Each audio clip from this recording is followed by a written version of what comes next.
Buenos días, iglesia, bienvenidos a este tiempo, el tiempo de meditar en la palabra de Dios. Quiero saludar a los pastores, Pastor Jorge, Pastora Dina, a los pastores de todas nuestras misiones y a cada uno de los hermanos que se conecta en este tiempo. Vamos a meditar en la palabra de Dios y para ello vamos a ponernos en unidad orando. Vamos a pedir a Dios la guía que solo Él nos puede dar. Amén. Entonces vamos a orar. Señor, te damos gracias a ti por la oportunidad que tenemos de como un pueblo buscar tu voz en este tiempo, buscar oír lo que tienes que hablar a nuestras vidas. Te pedimos que nos des un corazón para escuchar. Te pedimos que nos des un corazón para entender. Gracias por esta oportunidad. Gracias por tu guía. Oramos en el nombre de nuestro Señor Jesucristo y todos decimos amén. Amén. Acompáñame en tu Biblia al libro de Hebreos, capítulo 6, versículo 12. La palabra de Dios señala: entonces no se volverán torpes ni indiferentes espiritualmente. En cambio, seguirán el ejemplo de quienes, gracias a su fe y perseverancia, heredan las promesas de Dios. La palabra de Dios establece que las promesas de Dios se heredan. Tenemos un Dios de promesas. Y en la forma en la que heredamos las promesas de Dios, porque hay promesas hechas, y la forma en la que esas promesas alcanzan nuestras vidas es a través de dos factores: fe y perseverancia. Es importante estar seguros de dónde está nuestra fe, dónde está nuestra confianza. Vamos a ver eso en un primer punto en este tiempo. Y es importante saber perseverar. Así que vamos a abordar el primer punto, la fe. Para esto nos vamos a ir al Evangelio de Juan. Acompáñame al Evangelio de Juan, capítulo 20, versículos del 30 al 31. Un consejo que te doy es que al meditar en la palabra de Dios, tú averigües el tema central del libro, la intención original del autor. Cada uno de los libros de la palabra de Dios tiene una intención, tiene un propósito. Al final, el autor es el Espíritu de Dios, el que ha guiado y ha orquestado su palabra. Y es importante reconocer cuál es la intención. Así como tú ves una película, tú puedes ver una determinada escena. Tú no vas a entender la magnitud de esta escena hasta que no entiendas todo. Tú no vas a poder ver una escena, un desenlace, mientras no entiendas el todo, el panorama general. De la misma manera, nosotros corremos el riesgo de tomar un pasaje y malinterpretarlo si no vemos el todo.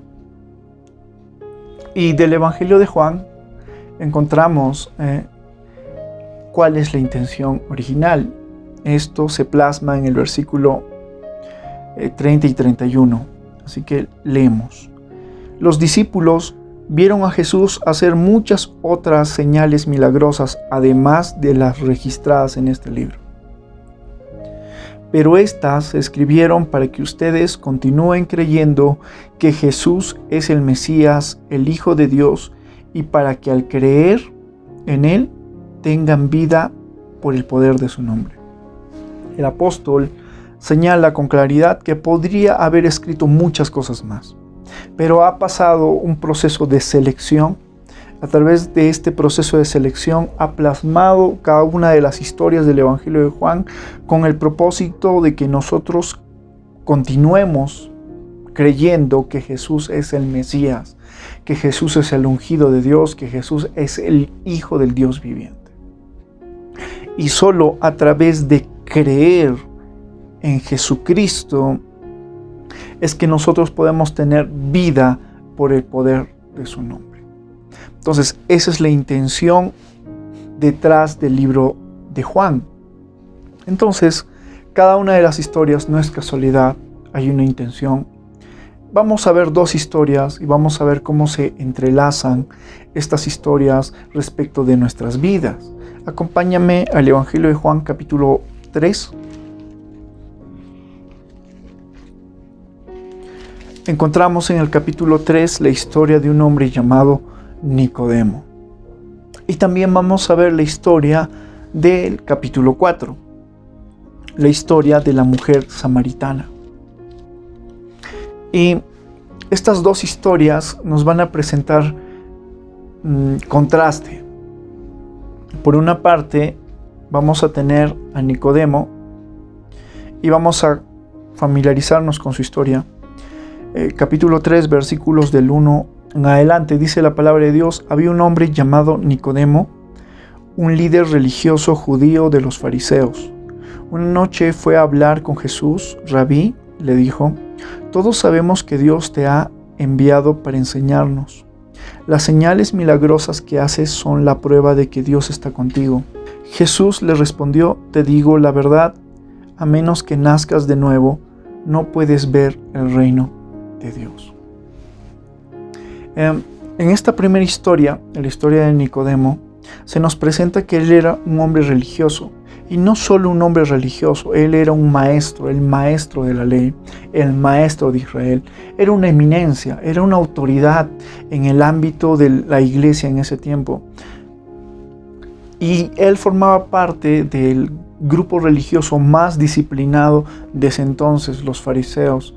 Los fariseos se jactaban por ayunar muchas veces, se jactaban de diezmar, se jactaban de muchas de estas cosas que son dignas de admiración, por supuesto, pero ellos se habían desviado del camino de Dios. Y Jesús, con este fariseo llamado Nicodemo, es directo, no se va con rodeos.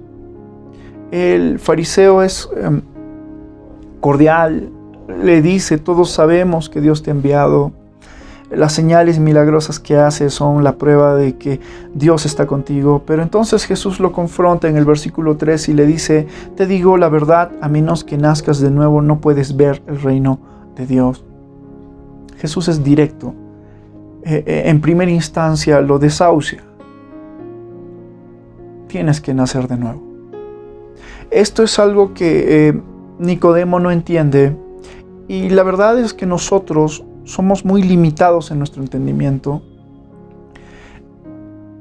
pero lo bueno es que Dios nos quiere ayudar. Y Dios y Jesús va a ayudar a Nicodemo a entender. Él es limitado, él piensa y dice, ¿cómo podría volver a nacer? Lo primero que el Señor le dice es, estás perdido, Nicodemo. ¿Alguna vez te ha pasado que te digan algo semejante a ello? Yo me acuerdo que cuando era más joven era un apasionado de la guitarra y buscaba estudiar, tenía la oportunidad de conocer a alguien que había ganado un concurso nacional de guitarra eléctrica, así que tomé algunas clases con él, tenía claro a lo que quería llegar, le mostré los referentes, le mostré, quiero tener la técnica que él tiene, quiero tocar como este guitarrista toca. Cuando él vio y él me evaluó, me dijo, tendrías que volver a nacer. Lo que él me estaba diciendo es que llegaste tarde, no hay nada que hacer. No hay nada que tú puedas hacer. Me desahució. Es lo que Jesús está haciendo con Nicodemo. Está diciendo, todo lo que tú has hecho no sirve. Todo lo que tú haces, donde tú has puesto tu confianza, no sirve. A menos que pongas tu confianza, tu fe en el lugar correcto. Y no debes poner tu confianza en tus justicias.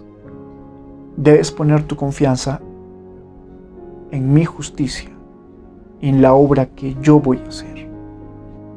Jesús le explica cómo puede recibir la vida de Dios, porque recuerda, esa es la intención original detrás del Evangelio de Juan, para que creyendo en Dios, creyendo en Jesús, el Mesías, el Hijo de Dios, tengamos vida eterna.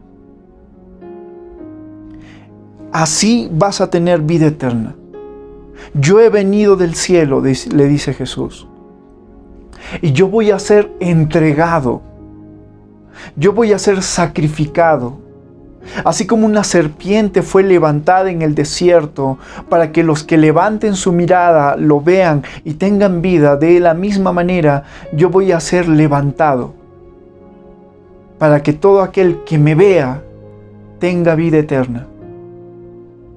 No es tu justicia, es lo que yo voy a hacer, es mi justicia. Otro fariseo que conocemos como Pablo, Saulo, él escribió que la justicia de los hombres delante de Dios es simplemente como un trapo sucio. El problema de Nicodemo es que él confiaba mucho en su justicia, como lo hacen las personas religiosas que no tienen una relación con Dios. Confían en su justicia, en sus obras, y no se dan cuenta que están perdidos. En Apocalipsis, me acuerdo de esta carta que Dios escribe, que Cristo escribe a su iglesia. Tú dices que estás vivo, pero yo te digo que estás muerto. Tienes apariencia de que estás vivo. Tú te crees rico, pero realmente eres pobre y miserable. Es confrontador. De hecho, a los fariseos, Jesucristo les dijo: tú eres un sepulcro blanqueado, tienes apariencia por fuera, pero realmente en la intimidad, en la soledad, estás muerto.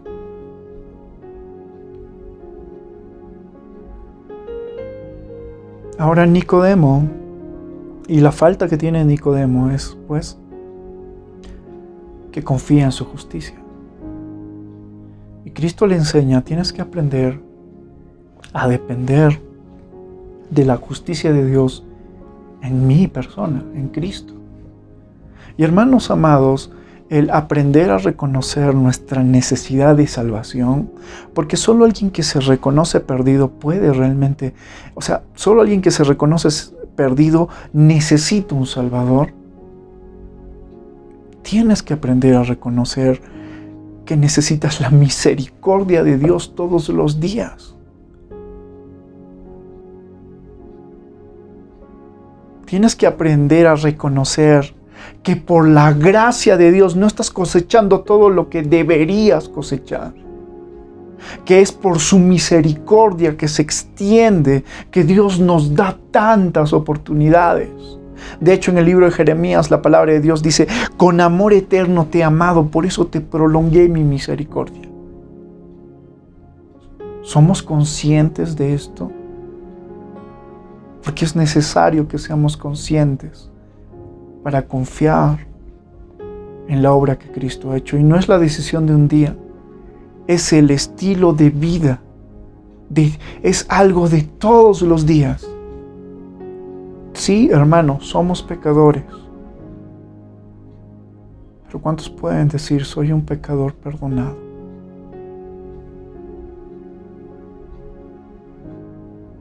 Nuestras justicias son insuficientes.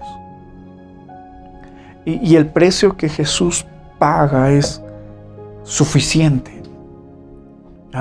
Mira, el sacrificio de nuestro Señor Jesús es tan completo, es tan amplio, que si pusiéramos en una balanza a Adán, el primer hombre, ser humano en la tierra, y pusiéramos al último ser humano que nazca en este lado de la balanza y en el otro lado de la balanza esté Cristo, la balanza se quiebra al lado de Cristo, porque Cristo solo vale más que toda la humanidad junta.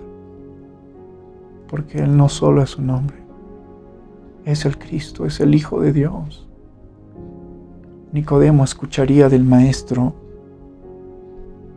versículo 16: pues Dios amó tanto al mundo que dio a su único Hijo, para que todo el que cree en Él no se pierda, sino que tenga vida eterna. Dios no envió a su Hijo al mundo para condenar al mundo, sino para salvarlo por medio de Él. ¿Ves la expresión del amor de Dios en la entrega de su único Hijo en sacrificio por nuestros pecados? Piensa en esto. Dios ya nos ha juzgado. Nos ha juzgado como dignos de su amor y ha entregado a su Hijo por ti y por mí. Así que, ¿quién es Jesús para ti? Cristo le enseña el plan, le habla del plan a Nicodemo.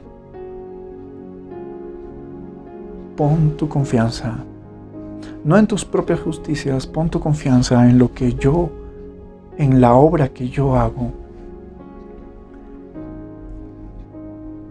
Entonces verás el reino de Dios. Ahora, en esta parte, Nicodemo va a representar a un hombre moral, a un hombre altamente religioso, a una persona de influencia, una persona que tiene poder, que ha logrado el éxito en esos tiempos. Y en la otra, digámoslo así, en la otra esquina, encontramos la siguiente historia. La historia de una mujer que fue marginada. Juan capítulo 4, desde el versículo 7. Poco después llegó una mujer samaritana a sacar agua. Y Jesús le dijo: por favor, dame un poco de agua para beber. Él estaba solo en ese momento porque sus discípulos habían ido a la aldea a comprar algo para comer. La mujer se sorprendió, ya que los judíos rechazan todo trato con los samaritanos. Entonces le dijo a Jesús: usted es judío y yo soy una mujer samaritana. ¿Por qué me pide agua para beber? En esta historia encontramos a una mujer la cual tiene este encuentro transformador con nuestro Señor Jesucristo. Pero ella tiene muchos prejuicios. De hecho, los judíos, los samaritanos, había una rivalidad, un resentimiento muy fuerte entre estos dos grupos. Y entonces esta mujer se sentía marginada. Los judíos no compartían ni el vaso con un samaritano para no contaminarse. Así que había esta fuerte diferencia marcada entre estos dos pueblos. Y entonces Jesús rompe muchas barreras, rompe muchos prejuicios y le habla a la mujer. Y esto es raro porque nadie le habla a una mujer que no conoce en ese tiempo, en ese contexto histórico, en esa cultura.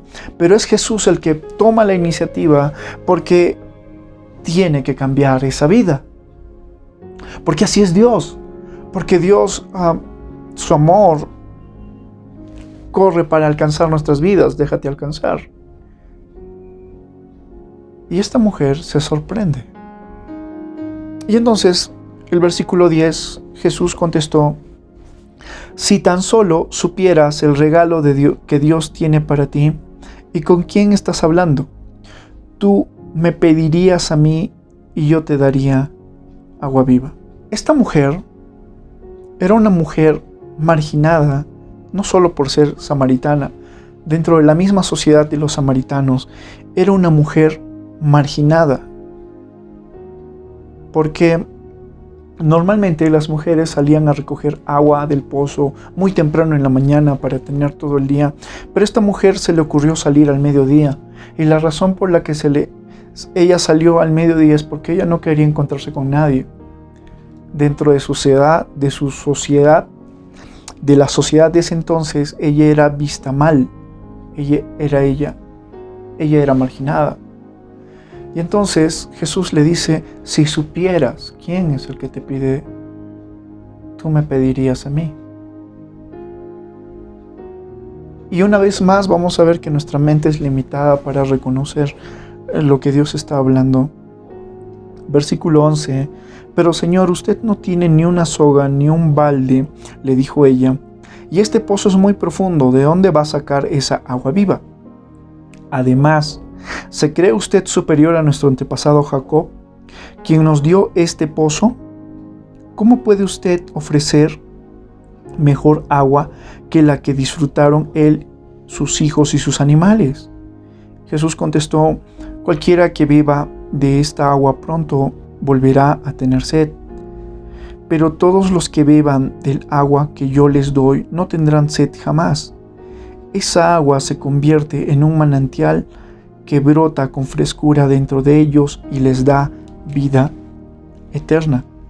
Por favor, Señor, le dijo la mujer, deme de esa agua, así nunca más volveré a tener sed y no tendré que venir aquí a sacar agua. Jesús le dijo: ve y trae a tu esposo. No tengo esposo, respondió la mujer. Es cierto, dijo Jesús, no tienes esposo porque has tenido 5 esposos y ni siquiera estás casada con el hombre con el que ahora vives. Ciertamente dijiste la verdad. Señor, dijo la mujer, seguro que usted es profeta. Esta mujer estaba viviendo en inmoralidad. Era una mujer que estaba en una situación de inmoralidad, por eso no quería encontrarse con nadie. Por eso fue a la hora que fue al mediodía a sacar agua, porque estaba evitando encontrarse con las personas. Y al tener este encuentro con Jesús, Jesús le habla de una gran verdad en nuestras vidas, hermanos, que todos tenemos una profunda necesidad en nuestro ser, que todos tenemos una sed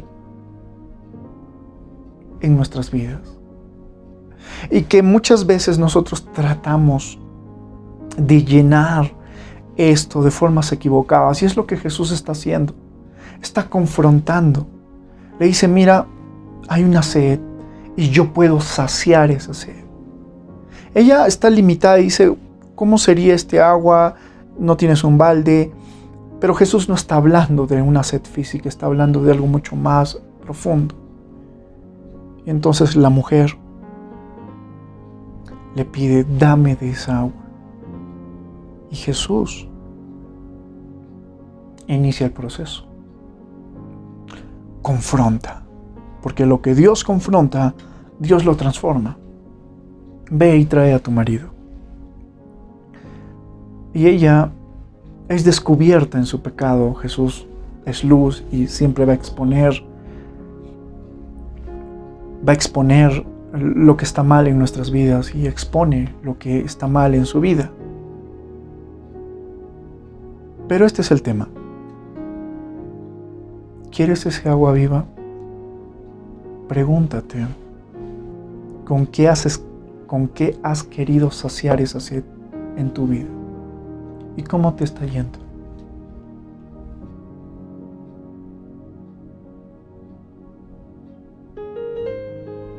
Esta mujer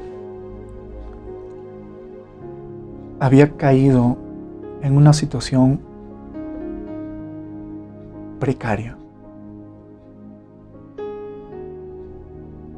porque estaba buscando en los lugares equivocados, porque estaba poniendo su esperanza en lo equivocado.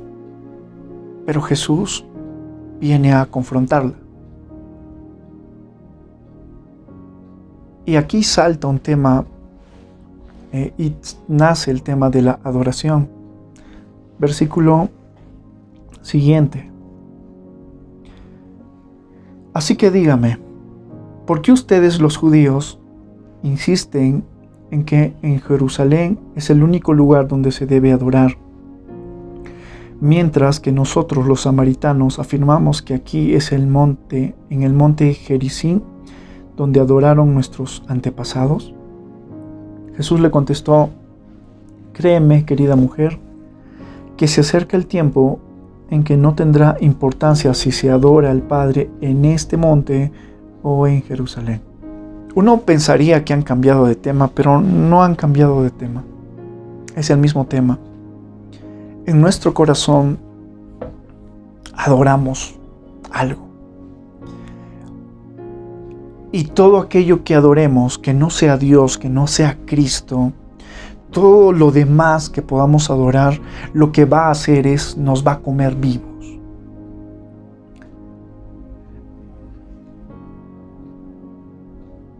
Un ejemplo de esto podría ser, y lo vas a notar, si en el lugar de adoración del corazón de una persona está las cosas materiales, está el dinero, nunca va a sentirse saciada, porque todo lo demás, en vez de saciar nuestra sed, lo que hace es agravar nuestra sed. Se hace cada vez mayor. Entonces esa persona que ha puesto en el corazón las cosas materiales y el dinero nunca va a sentir que tiene suficiente. Siempre va a ser miserable por ello. O la persona que ha puesto en el corazón de su vida la apariencia, la belleza,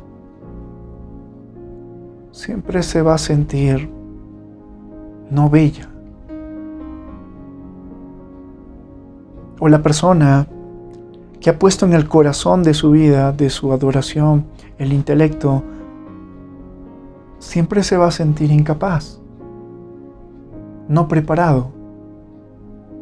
O la persona que ha puesto en el altar de su corazón el poder, siempre se va a sentir que no puede, en lo profundo de su corazón.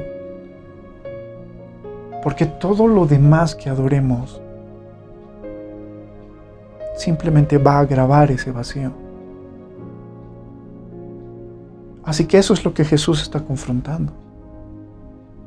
Pero si en ese lugar está Cristo, Cristo provoca un cambio. Provoca en ese cambio una fuente de vida, un manantial. ¿Cuántos han visto un manantial? Uno no entiende cómo ni cuándo, pero el agua fluye. A eso se refiere Cristo. No se trata de que encuentres algo externo que sacie tu ser. Yo voy a tocar tu corazón y voy a provocar en tu corazón un manantial que fluye y no tendrás sed jamás. Y esa es la promesa de Cristo. Versículo 25. La mujer dijo: sé que el Mesías está por venir, al que llaman Cristo.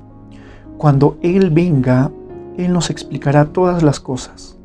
Entonces Jesús le dijo: yo soy el Mesías. Yo soy el Cristo. Finalmente Jesús la lleva al punto que debía llevarla. Yo soy el Cristo. Solo yo puedo desatar un manantial en tu corazón. Esta mujer representa a las personas que están atadas, que están esclavizadas a diversas cosas en su vida. Pueden ser cosas, pasiones, pueden ser deseos, diversas cosas en su vida. Personas que saben que están perdidos, que saben que están mal. Para ellos es más fácil reconocer el Evangelio, reconocer a Cristo. Y creo que dentro de este tipo de personas hay dos: los que ya son conscientes de su necesidad y los que todavía no lo son. Los que todavía están engañados, porque gran parte vive engañada. Vive engañada pensando, como esta mujer, en cosas externas.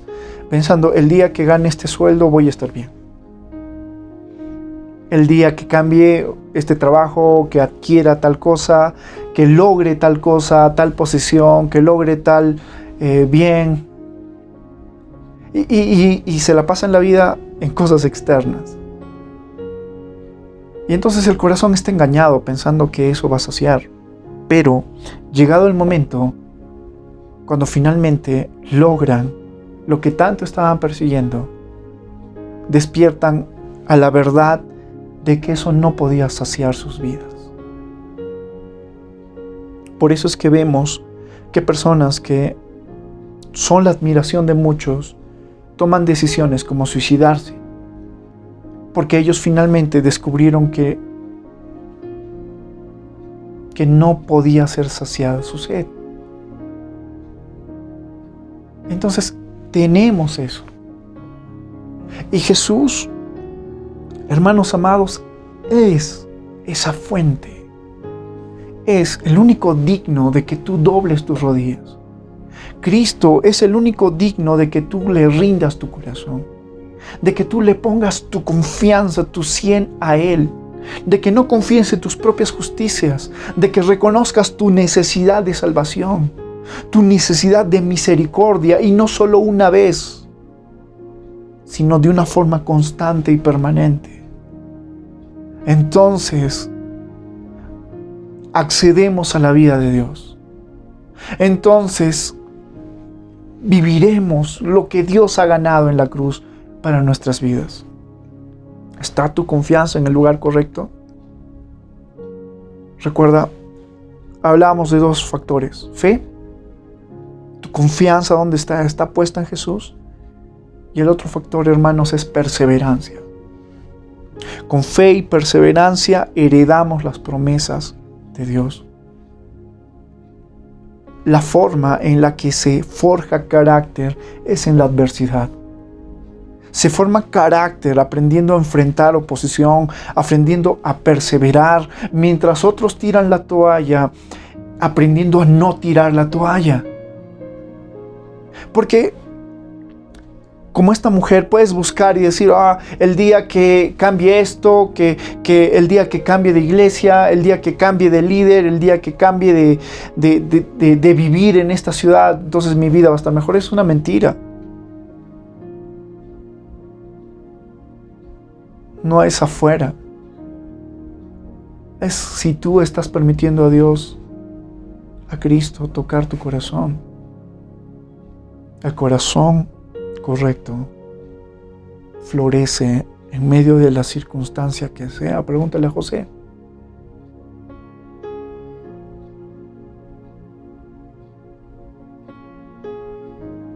Y es importante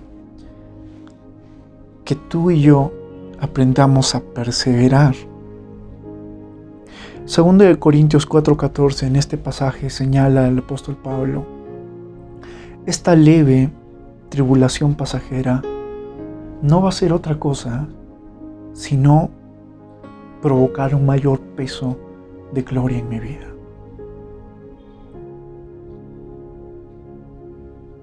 Dios debe refinar nuestra fe para que sea una fe cada vez más hermosa, más valiosa.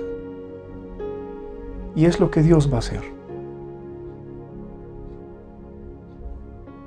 Ten fe en el lugar correcto y aprende a perseverar. Entonces vas a heredar las promesas de Dios. Si solo tienes fe y no perseveras, serás alguien que termine abandonando a Cristo. Pero si eres una persona que persevera, pero realmente no tienes su fe en el lugar correcto, no vas a ver la mano de Dios realmente en tu vida. Son estos dos elementos los cuales deben estar en nuestras vidas para que veamos las promesas de Dios. Tenemos un Dios de promesas. Fiel es el que ha prometido. Y Él no es mentiroso para mí. No es mentiroso. Ha dicho y hará. Así que vamos a tener un tiempo de oración. En un momento vamos a tener Santa Cena. Aprovecha este tiempo de oración para acercarte a Dios y abrirle tu corazón una vez más. Señor, te damos gracias a ti. Gracias por tu palabra. Padre, gracias por entregar a tu único Hijo. Gracias. Gracias porque viniste a liberarnos de toda esclavitud, de toda cadena. Gracias porque viniste a deshacer las obras del diablo. Gracias. Porque nuestra justicia nunca sería suficiente. Pero gracias. Porque has provisto en el sacrificio de tu Hijo una justicia mayor a la nuestra. Y en este día, Señor, conmemoramos tu sacrificio. Conmemoramos la expresión de tu amor en esa cruz.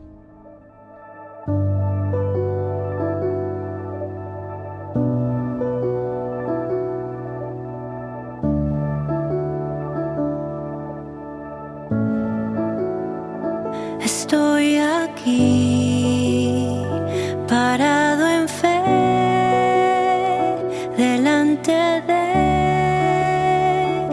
mi Salvador, adoraré.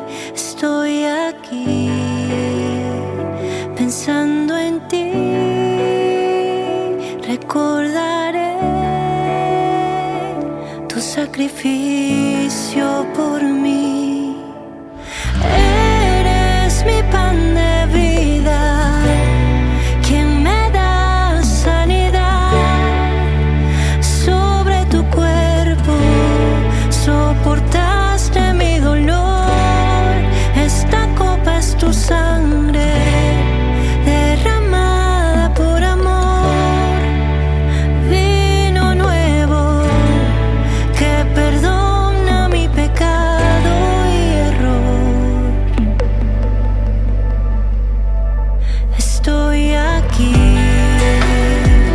parado en fe, delante de mi Salvador, adoraré. Estoy aquí, pensando en ti, recordaré tu sacrificio por mí. Mi pan de vida, quien me da sanidad. Sobre tu cuerpo soportaste mi dolor. Esta copa es tu sangre derramada por amor. Vino nuevo que perdona mi pecado y error. Tomo de ti, te dejo entrar, bebo de ti, vive en mí, recibo de tu sanidad, tu perdón, vida me da. Tomo de ti, te dejo entrar, bebo de ti, vive en mí, recibo de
soportaste mi dolor. Esta copa es tu sangre, derramada por amor. Vino nuevo que perdona mi pecado y error. En este día conmemoramos el sacrificio de nuestro Señor Jesucristo. Jesucristo dijo: hagan esto en memoria de mí.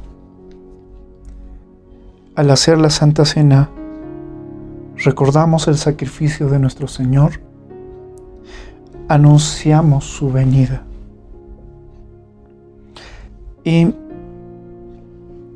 acompáñame al Evangelio de Marcos, capítulo 14, versículo 22.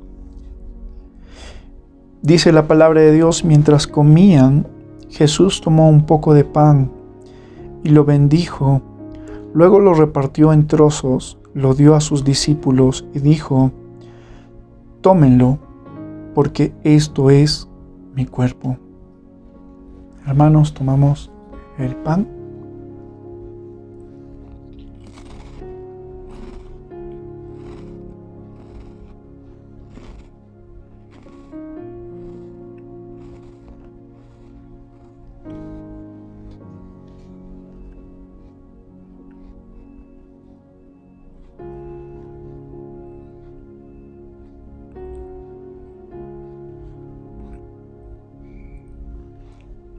El libro de Isaías dice que Él fue molido por nuestros pecados,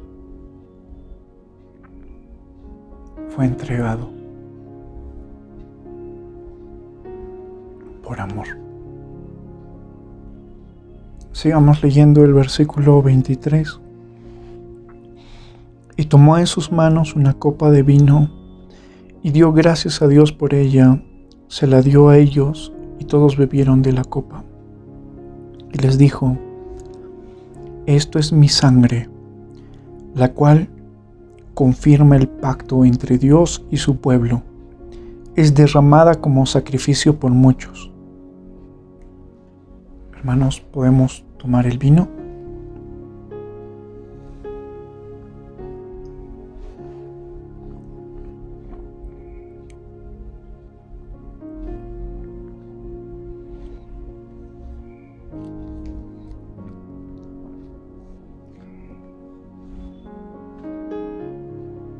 ¿Cuántos pueden decirle gracias? Gracias, Dios.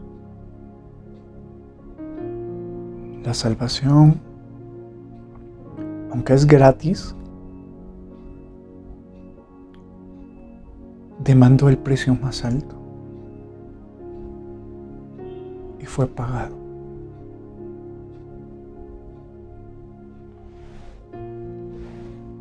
Hermanos, es un tiempo para agradecer. Es un tiempo para bendecir a Dios. Te invito a que lo hagas.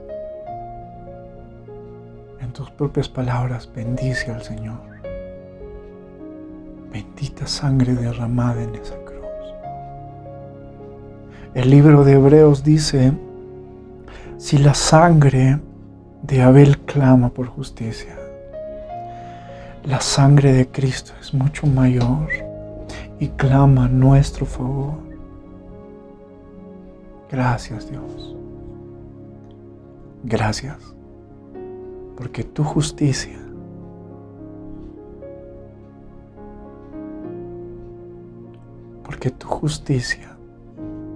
se cumple en tu Hijo Jesucristo. Gracias, Señor. Gracias. Hermanos amados, para mí ha sido un privilegio poder compartir en este día la palabra de Dios y poder guiar la Santa Cena. Te animo porque Cristo no solo murió en una cruz.